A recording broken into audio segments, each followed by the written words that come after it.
Vamos lá então, da sequência, falar mais um pouquinho a respeito das etapas da metodologia CCBXD.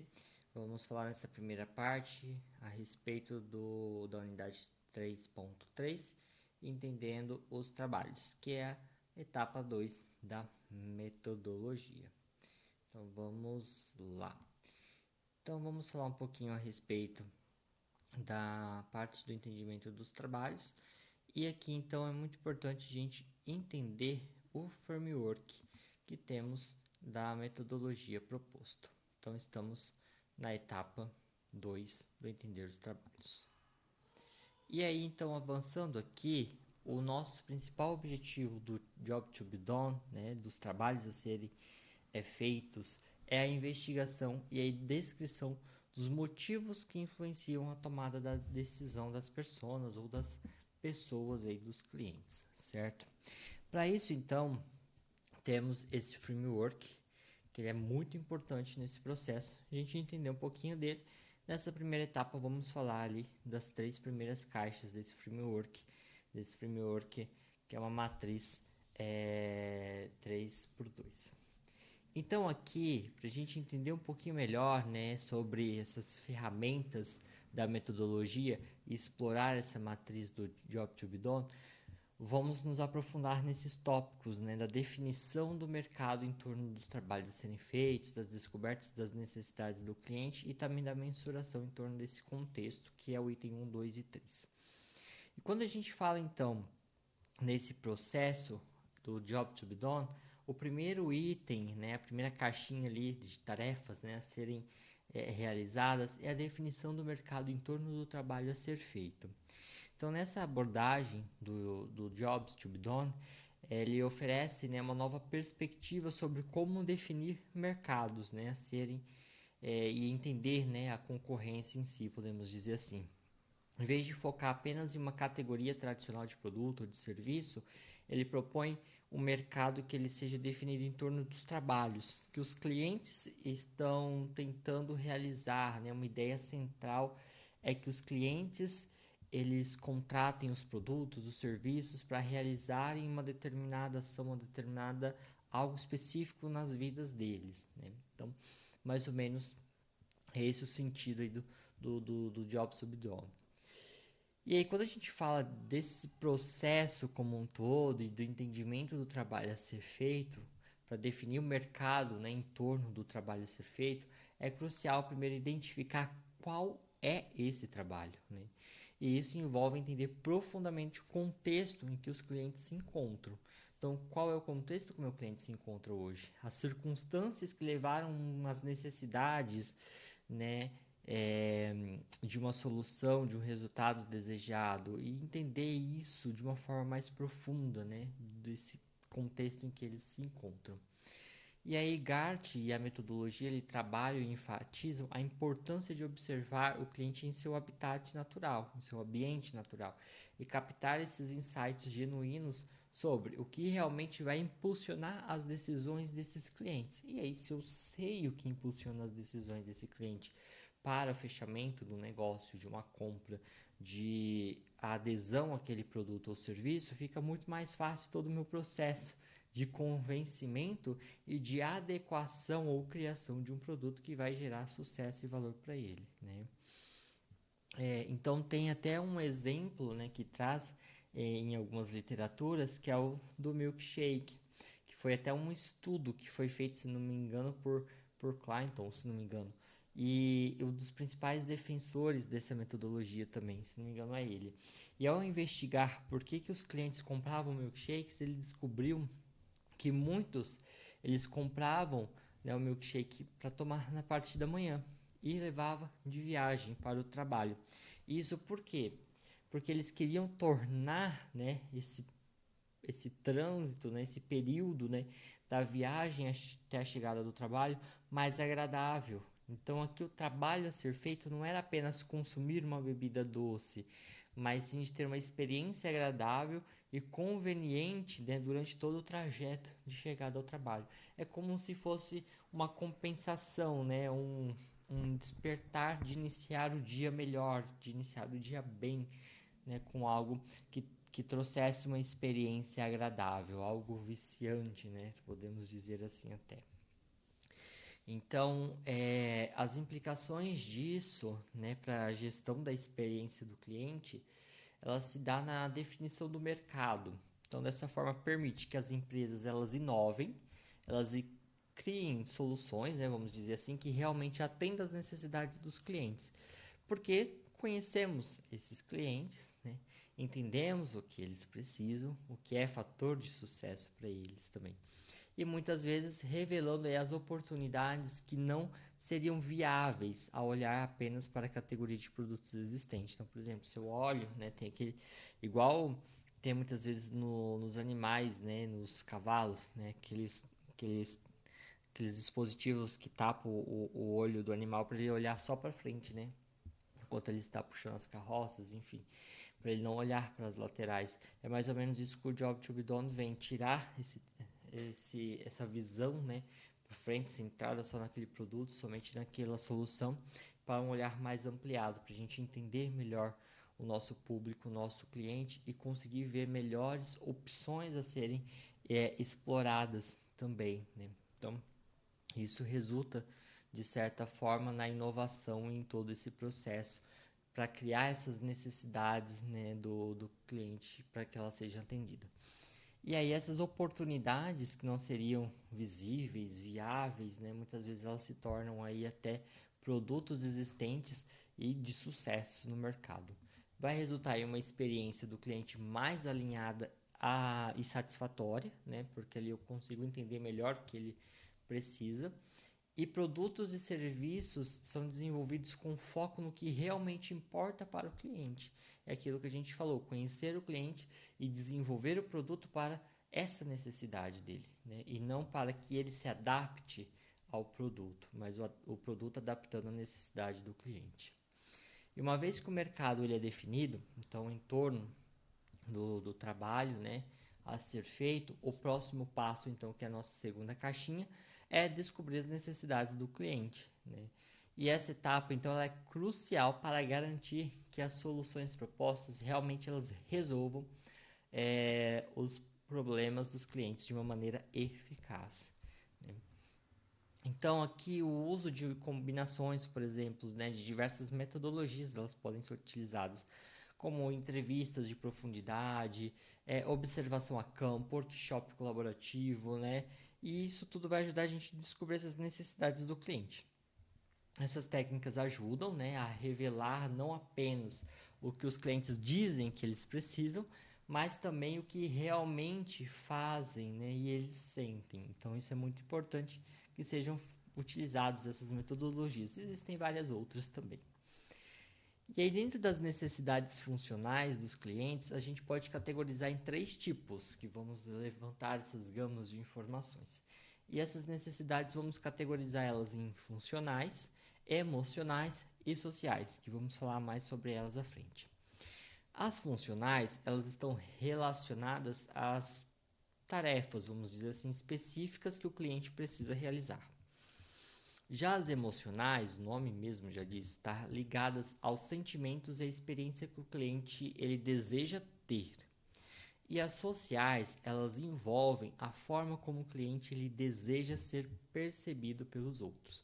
Olha que fantástico, né? Então esses 3 pilares muito importantes e aí identificando essas necessidades permite que as empresas criem soluções que não são apenas que não apenas funcionem, né, bem, mas que também ressoe emocionalmente positivamente para os clientes e atenda aí às suas aspirações sociais. E aí a gente engloba nas soluções esses 3 aspectos, né? Tem que ser funcional, emocional e social, criando esses 3 vínculos, essas conjunturas ao nosso público. Criamos então um produto ou um serviço de sucesso, né? Com uma experiência muito positiva dentro de toda essa jornada. E aí a aplicação da experiência do cliente, com tudo isso, né, a gente compreende as necessidades do cliente em todos os níveis e permite que as empresas elas personalizem a experiência de uma maneira mais eficaz, né? E com todas essas informações, isso é muito mais palpável. E isso pode levar, claro, um aumento na satisfação e também, né, uma maior fidelização do cliente e aí, em última análise, melhorar os resultados do negócio, é claro, que é uma consequência de tudo isso. Até porque no final das contas, né, precisamos pagar as contas. E aí, então, né, a quantificação do grau em que cada resultado está. Então, falamos ali da caixinha 3, que é a parte de mensuração de tudo isso, para a gente finalizar essas 3 etapas do Jobs to be Done. Essa terceira caixinha, então, ela está relacionada à quantificação dos resultados desejados pelos clientes. Ela é uma etapa essencial, porque precisamos medir o sucesso das soluções propostas para ver se realmente as nossas soluções elas estão de acordo e elas estão levando ao sucesso. E aí fazer os ajustes conforme a necessidade, certo? Para isso, aqui entramos propriamente dito nas métricas de sucesso do cliente. É muito importante conhecer, né, o Customer Success. Então, para quantificar o grau em cada resultado que está sendo alcançado, é necessário estabelecer métricas. E aí essas métricas, é claro, indicadores, tem que ser claras, mensuráveis, né? E isso pode incluir indicadores de desempenho, como, por exemplo, tempo economizado, aumento da satisfação do cliente, redução de erros, enfim, cada produto, serviço, segmento, ele vai ter dentro do seu escopo e do que ele entrega, do que ele se propõe a fazer ou solucionar, um tipo de métrica para o sucesso, certo? E aí, enquanto as ferramentas para avaliação dessas métricas, tem ferramentas desde mais complexas e robustas até ferramentas mais simples, como por exemplo, o famoso e popular Net Promoter Score, o NPS. E aí também análises de feedback que também podem ser realizadas, né? E desenvolver aí com essas ferramentas, né, a avaliação de desempenho desses resultados, se eles estão em níveis desejados ou não, certo? Então isso é muito importante para fazer o controle e monitorar de forma continuamente todo esse processo de melhorias. E aí a gente cai no ciclo da melhoria contínua. Por quê? O que está bom eu posso melhorar e o que não está na minha zona de excelência eu vou trabalhar com as melhorias dentro desse processo para que fique melhor e atinja o maior número de sucesso do meu produto ou serviço com meus clientes. Então, com base nessas avaliações, as empresas elas podem identificar ali as áreas que melhor se performam, as que precisam de ajustes em sua estratégia para atender melhor a necessidade do cliente. Isso cria-se então vários outros ciclos de feedback contínuo e vai alimentando a inovação contínua dentro do seu sistema também. E essa melhoria, claro, vai sempre culminando em elevação da experiência do cliente. E a gente sempre tem que levar em conta que a experiência do cliente ela muda, porque nossos gostos e preferências ao longo do tempo ele vai mudando e cada vez mais subindo o nível aí, né? A partir do momento que eu consumo um produto seu a um nível desse, da próxima vez que eu for consumir ele, eu espero que ele esteja aqui ou mais alto, né? Que isso aqui eu já entendo que é o seu nível basal, vamos dizer assim, né? Da sua entrega de excelência. Então é muito importante a gente entender esse processo e garantir a sustentação disso. Então, para a gente concluir aqui de uma forma breve, a gente voltar para algumas ferramentas para trabalhar nesses primeiros 3 itens do framework, podemos dizer que essa abordagem do Job to be Done, quando aplicada através dessa metodologia de GART, ela oferece uma estrutura muito poderosa, né, para a gente definir aí os mercados, descobrir as necessidades dos clientes e quantificar também os resultados, porque isso é muito importante. Não adianta fazer todo esse processo e não quantificar nada, né, ou não ter uma análise muito crítica dos meus resultados. E isso não vai gerar melhorias. E aí, quando feito corretamente, ele só não gera melhorias, mas também a gestão da experiência do cliente. E vai impulsionar a inovação, o sucesso dos negócios, o sucesso do cliente, como já falamos, e vai garantir que as soluções oferecidas realmente eles façam a diferença na vida dos clientes. Eles sejam o sucesso, né? Eles sejam aí o Customer Success para os nossos clientes. O Framework 4, 5 e 6 a gente vai falar na sequência, mas agora dando continuidade ainda ali na primeira linha do 1, 2 e 3, tá? Só para a gente reforçar então, as dimensões que a gente trabalhou foi as dimensões emocional, social e funcional. Vamos fazer uma breve revisão de cada uma delas. Na emocional, então, a gente está tratando da dimensão mais subjetiva e vulnerável que temos de qualquer persona ou pessoa, porque essa dimensão ela é das coisas que são importantes para o lado emocional do cliente. Quando a gente fala de lado emocional, ele se destaca e se sobressai sobre os demais, tá? Ele é o valor intrínseco de tudo isso que a gente está falando. E ele deve ter uma atenção redobrada sobre ele. Sabe por quê? Porque 95% das memórias de uma experiência ela é feita através da emoção e não da forma racional. Então isso é muito importante a gente ter no radar, né? Porque quando eu quero ativar o lado emocional do meu cliente para tornar-se as memórias mais impecáveis, eu tenho que ativar a emoção.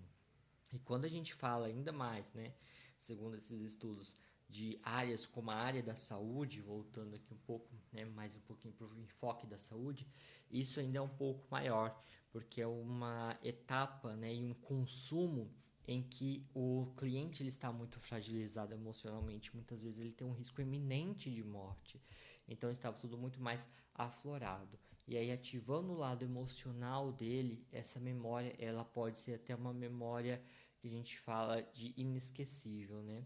Uma memória que ela vai estar sempre ali presente e perpetuada através de uma emoção. Então por isso que é sempre importante pautar na emoção. Quando falamos de ferramentas para trabalhar então com a dimensão da emoção, uma ferramenta simples, barata, fácil de se trabalhar, mas que gera um resultado muito robusto e importante é o mapa de empatia, tá? O mapa de empatia ele pode ser trabalhado nos mais diversos segmentos. Na área da saúde, ela é muito trabalhada. E o mapa de empatia, ela é uma ferramenta de design, que a gente já vai ver ela um pouquinho. E ela é trabalhada de uma forma visual, né? E ela vai provocar a investigação de características dos diversos perfis dos clientes. Mas temos os mais diversos perfis, né? E aí a gente agrupa esses tipos de perfis por semelhança, vamos dizer assim, por padrões e tudo mais dentro de todo esse processo. E esse mapa de empatia, ela é uma ferramenta fundamental para a gente entender melhor o relacionamento com o nosso cliente, né? E criar até aí um vínculo maior. Esse é um template, existem diversos templates, diversas formas de aplicar a ferramenta também, tá? Existem até formas diferentes, gente, de aplicar ela. Então, se vocês já viram de outras formas, é possível também, tá? Que é uma forma básica que a gente traz para trabalhar no primeiro momento. E aí, ao longo da evolução da maturidade do serviço, a gente vai implementando essa ferramenta também. Algo muito legal que instituições fazem, por exemplo, é utilizar ela com os seus colaboradores. Então, por exemplo, as instituições, muitas vezes, elas fazem workshops de sensibilizações e tudo mais, né? E aí, o que acontece?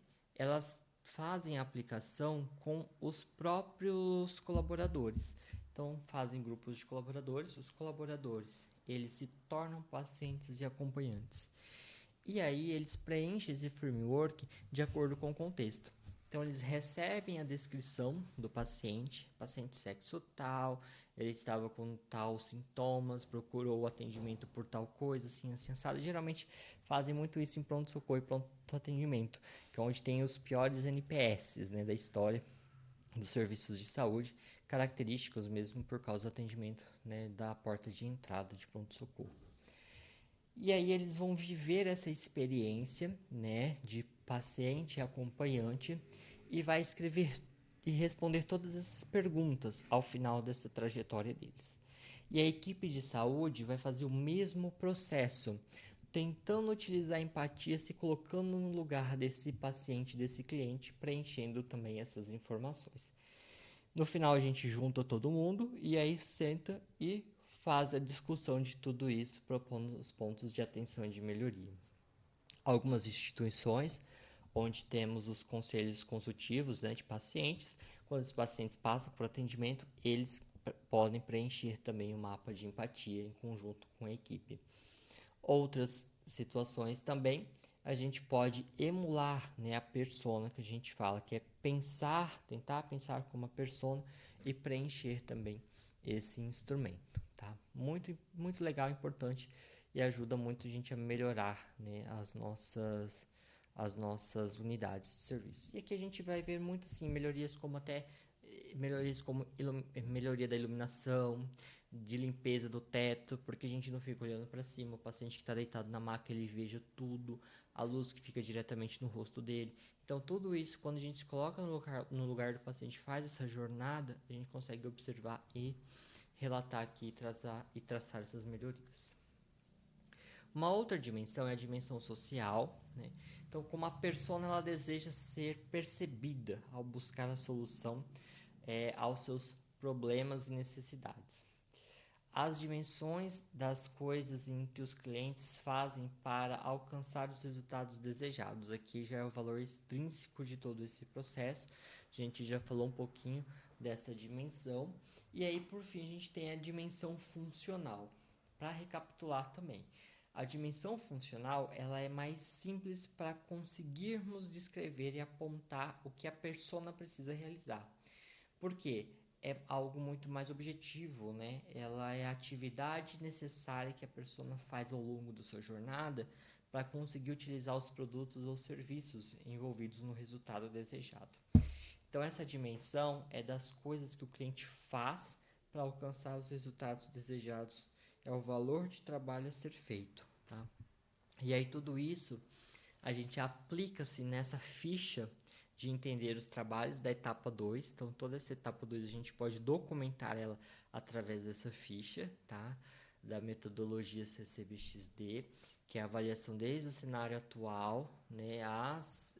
Aí elencar toda a dimensão funcional, emocional e social também durante a atividade realizada, as dificuldades percebidas e os elementos envolvidos, e aí depois, em cima disso, começar a traçar os processos de melhoria também dos produtos, serviços, né, estrutura, enfim, todo esse aparato dentro da instituição.